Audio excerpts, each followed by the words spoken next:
Hi, I'm Karuna. I'm the founder and executive director of Mind Oasis. And with me on Meditation Happy Hour, Tea, Talk, and Truth with Karuna is my guest, Hannah. And I'm going to let you pronounce your last name so we get it right from the beginning. Thank you. Kinderlehrer is sort of the Americanized version. Kinderlehrer. And where do Yeah. you hail from with this last name that's really beautiful and long? Thank you. The Austro-Hungarian Empire. Oh, So like Poland, yeah. Very cool. And where do you live in the world these days? I am located in Boulder, Colorado. So we're neighbors. I will have to come visit you on my motorcycle. Oh, I live up in Raymond, Riverside, so I'm just up Highway 7 between oh my Estes Park and gosh. Boulder. Oh my gosh. That's Mhm. amazing. I was just hiking there a couple of weekends ago. Where were you? We pulled off 7 to the left and ended up hiking down into Button Rock Preserve area and to the Oh, cool. reservoir, like the Russell Stein Reservoir. Yeah. Yeah. Yeah. Very cool. Well, this is really Yeah. fun. I had no idea that we were like neighbors. This I is didn't either. It's wonderful. cool. So, Yeah. Hannah, tell us a little bit about you. What are you up to in the world?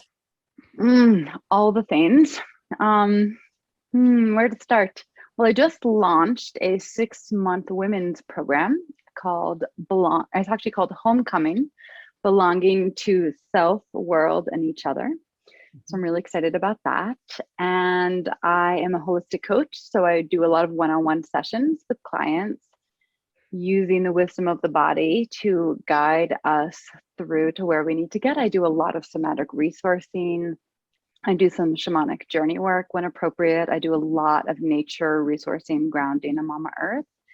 And I just do some straight up coaching, parasympathetic nervous system, childhood wounds, all the stuff. And I teach movement classes. I teach dance for Parkinson's. I teach Awaken the Dance, which is a mindfulness based ecstatic dance class of my own design. And I teach deep dive earth dances where we get on the ground and dance barefoot on Mama Earth. Wow, I'm so excited now because I love ecstatic dance. It's one of the reasons I think I really had a hard time when we were in lockdown. I know that a lot of people were dancing online, and I did that a couple of times with Lucia Horan out of, Yeah. 5 Rhythms out of Esalen. And I found that hard. I am a person who, though I am a connector in community, I actually am kind of an introvert. I like to say I'm like the most introverted extrovert ever. So for me, ecstatic dance, especially coming down to Boulder when I used to live in Austin, which had a big ecstatic dance community, I would spend the first 15 minutes of the dance sort of like denying my existence there, like being very into myself and like, there's no way I'm going to break open this time. And then as the dance danced me, by the end, I'd be making eye contact and I would be in love with the entire world and I would want to be around other human beings. This is not the normal Karuna. People are cracking up right now listening to this because they're like, that's not you, Karuna. But that's what dance does. So what does dance do for you? Oh my God, you nailed it in a lot of ways. Dance is everything for me, to be totally honest. Dance is how I process whatever it is I'm sort of mucking through. I'm sort of one of those people who's always like chewing on something, growing in some way, excavating something. And dance sort of takes all the mental chatter and drama and narrative out of it. Direct line to the wisdom inherent in me, my connection to myself, my connection to others. And then the work is just sort of done, right? Like as you said, the dance dances you, the work works me. And it's just like clean slate, endorphins going. And then yesterday, I just found out I was working with my Lyme doctor, and we did a DNA test that showed me some of how my brain actually works and my neurotransmitters and my synapses. And I should, based on my wiring and my synapses, I should be ADHD. I should be hypervigilant. I should be stressed out and overwhelmed all the time. I should be so upregulated that I can't feel myself. And I'm none of those things. And she was like, dance and meditation, girl, keep doing it. Mm-hmm. She's like, I'm going to put you on all these supplements and herbs, but dance and meditation, keep doing it. Mm-hmm. That's why you're the way you are, despite the fact that your brain actually is like this. I was like, oh, I knew there was a reason. So dance does all the things for me. It's so nice to get the affirmation, right? Exactly. An Exactly. affirmation that indeed it is working. It is working on you. Yes. Hannah, tell us your background a little bit. So you just told us sort of what you do, and it's a lot, and you have a lot of offerings. What the heck makes you qualified to do any of these beautiful things? Where do you come Such from? a great question. Life. I got diagnosed with Lyme disease about 12 years ago and just hit the ground and couldn't get up for like a year or two. And this is how I found my way back into life, is by doing all the things I do and teach. And so part of it's just life experience, but I'm also a Hakomi certified practitioner. I have a degree from Naropa University, and I've been studying the Dharma for 20 something years. And it's just sort of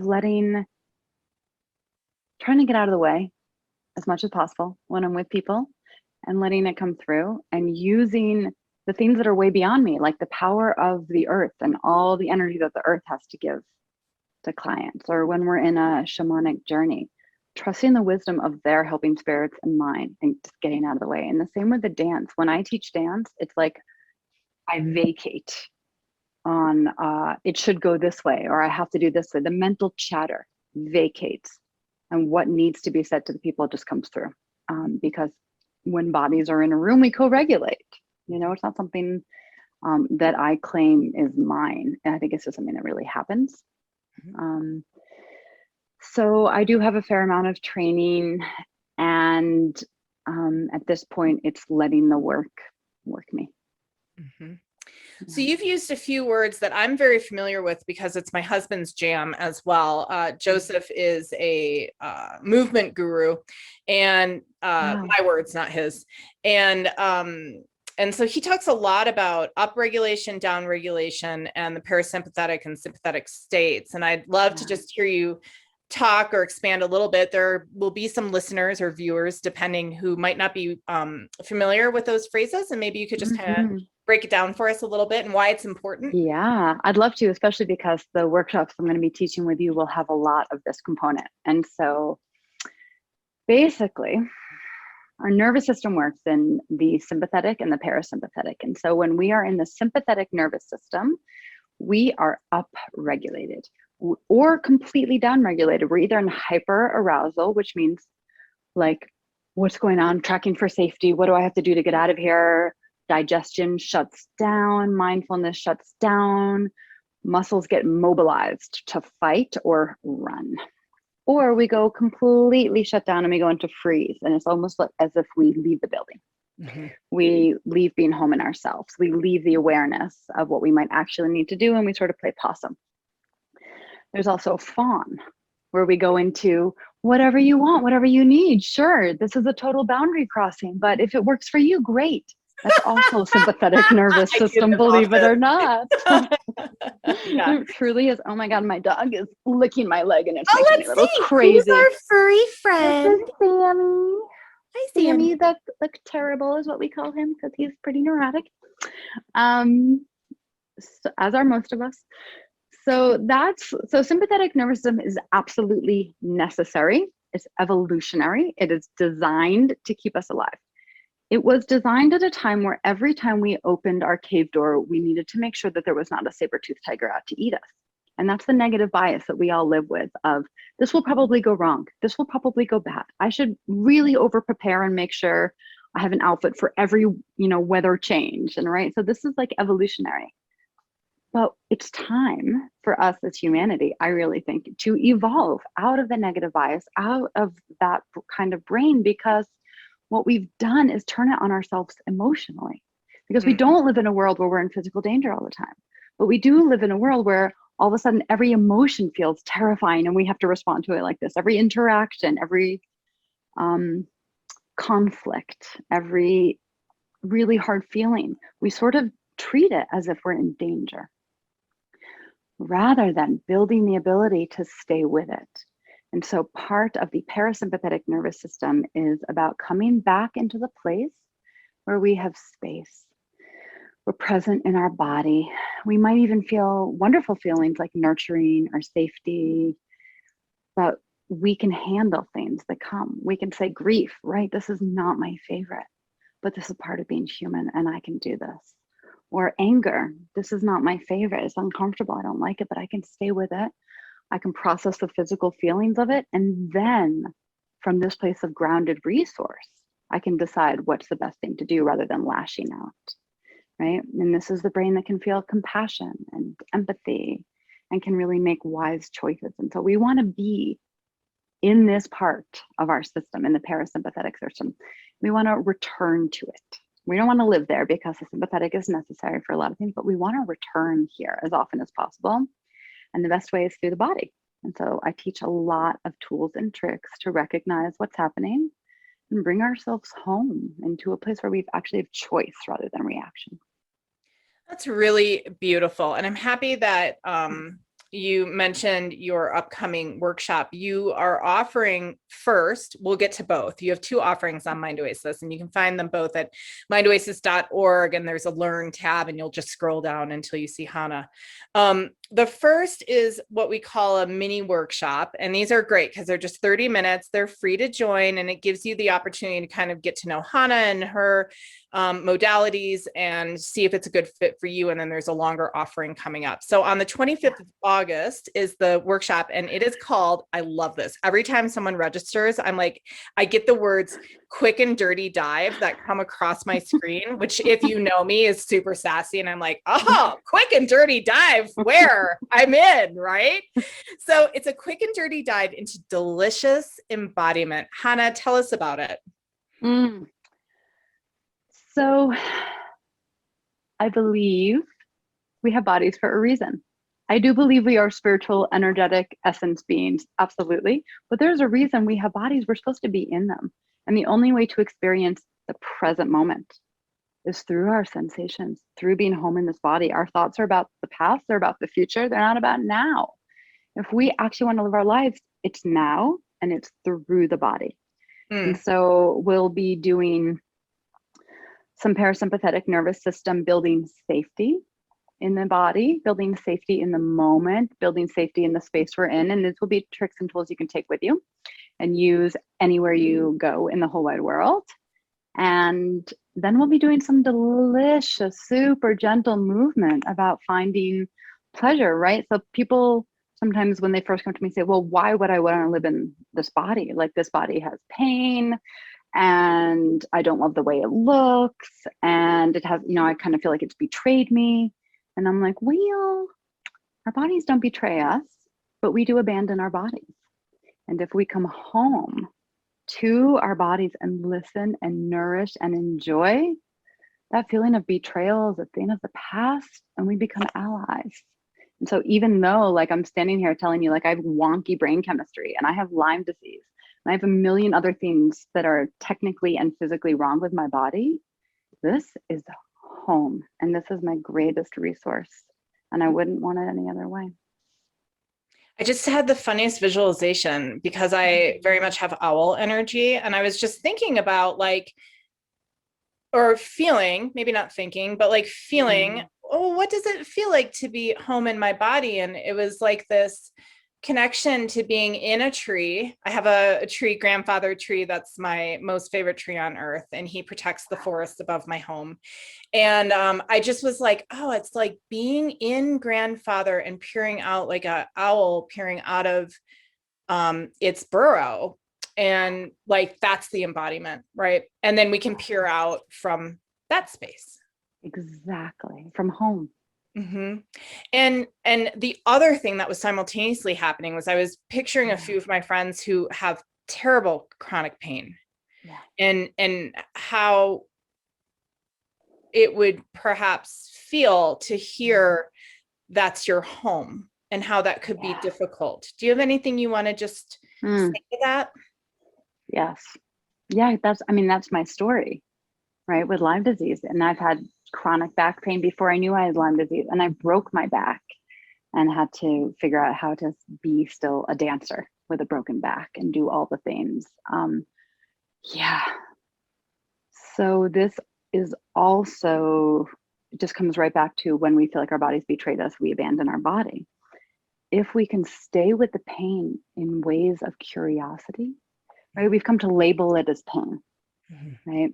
But if we can actually get so, so curious about the sensations and the nuances, we'll find that they change. They don't stay. We're like, oh, headache. And we think it's like in the same place doing the same thing for 4 hours, but it's not. It's here, and then it's here, and then it's dull, and then it's throbbing, and then it dissipates, and we don't even know that moment when we don't have a headache anymore, right? It's like we solidify the pain.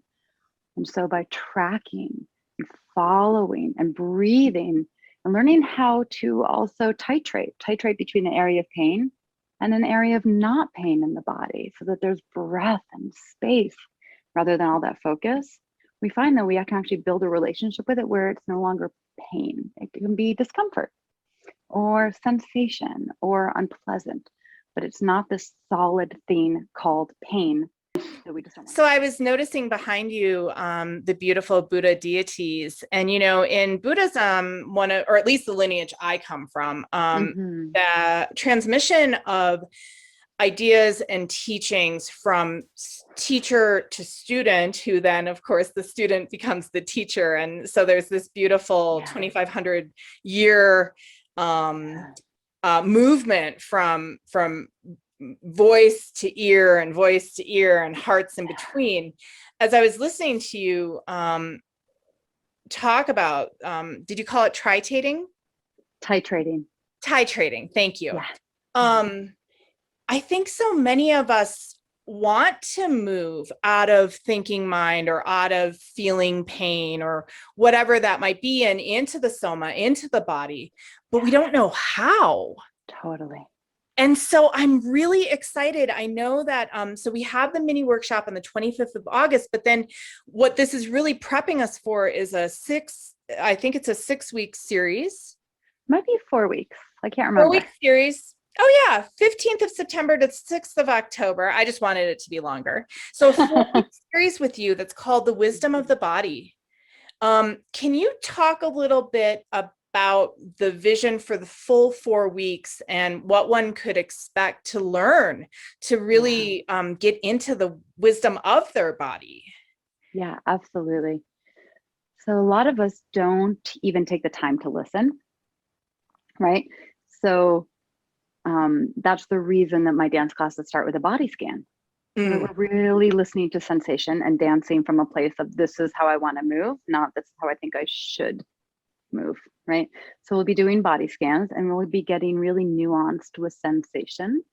And that helps us build a relationship of listening and following versus telling or commanding, right? Which is sort of like the coachy language that they use with mindfulness. It's like command your mind, command your body. And I'm like, that's not my relationship with my body. If anything, my body commands me. Like someone's calling the shots and it ain't me, right? It's the wisdom of my body. And so we do a lot of just slowing down, and then we do a lot of pleasure, right? To feel at home in this body, we need to find pleasure. And so we'll do things like joint circles, which is releases trauma and feels freaking amazing and opens up the body in ways we can't expect, but we do them slowly and mindfully. And then we'll do things like moving from different body parts and letting different body parts lead the movement, so that we're starting to trust the intelligence of our body versus our mind. A little guard dog here. Yeah.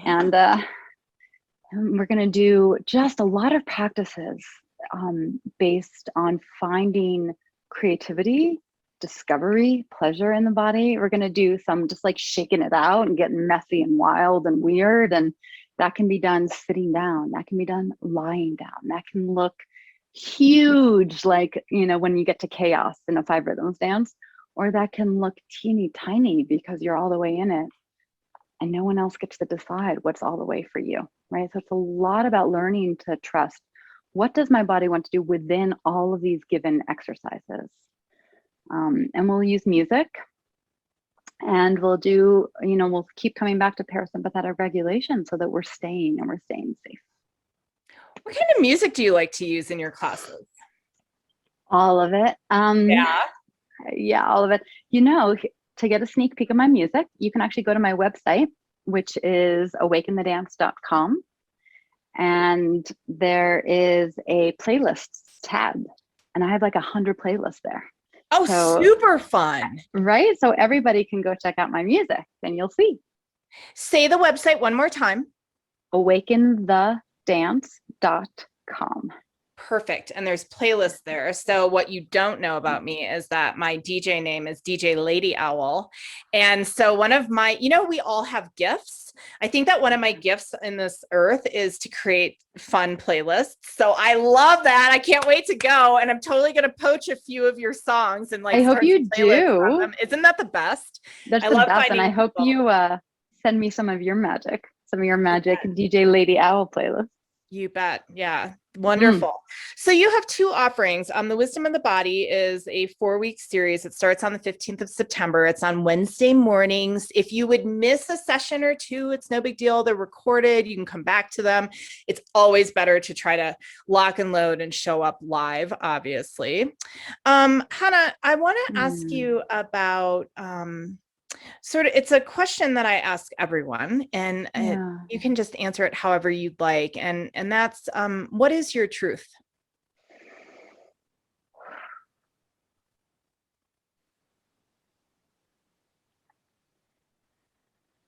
That we are all here to love and serve each other. That's it. That's really beautiful.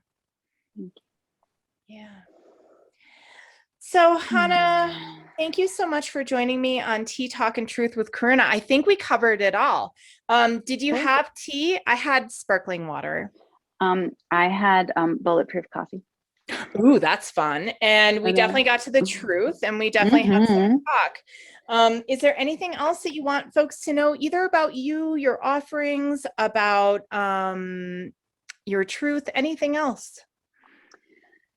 I think I want people to know that whether they are a super experienced mover, professional trained dancer, professional athlete, have never moved in a creative way, or have literal physical disabilities that would normally say, well, I can't do something like this. You can. Everything I do is created around the fact that I may or may not be able to dance on any given day due to my health and due to my back. Everything I do is 100% accessible. And we all have a body. We might as well enjoy it. I love it. And I love that you addressed that. For me, one of the biggest obstacles to dance, which is really interesting. So like as a child, I was the kid out on the dance floor, dancing with my grandpa at weddings from the moment the music started until they had to drag me off the dance floor, I mean, right. And even in 8th grade dances and in high school, like I was always the first one on the floor. But I had this really big resistance around the vulnerability and what I felt was the need for courage to show up to dance in an ecstatic dance environment.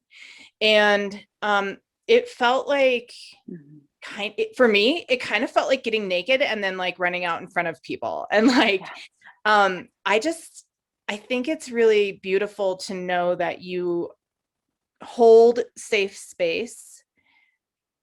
And I guess from my perspective, I would just encourage folks to give it a shot, because I've never found a modality that, and I have a lot of tools in my toolbox that allows me to connect with that truth that you described, the interconnectedness of all beings in such a profound way, because largely, I think because Karuna gets the fuck out of the way, frankly. Yes. And then co-regulation can really happen when the ego isn't saying you, me. Yeah, 100%. And one of my favorite things I often hear, so I'll often be brought into a group, a workshop, a week-long retreat, whatever, to come and do movement. And one of my favorite things I hear as I sort of, whisper my way out of the room after is, wow, I've never wanted to be in my body before. And I've heard that dozens of times from like 70-year-old men and 15-year-old boys and 20-year-old women. Like, across the board. And I'm like, yay. So yay, let's just be in our bodies together. Awesome. So Yeah. you can meet Hannah on mindoasis.org. You go to the Learn tab, you'll scroll down, you will see a mini workshop that she's offering, and then also a 4-week series, and would love for you to join us for both. Hannah, thank you so much for joining me today for Tea Talk and Truth with Karuna. Thank you. I can't wait to connect more with you. Awesome.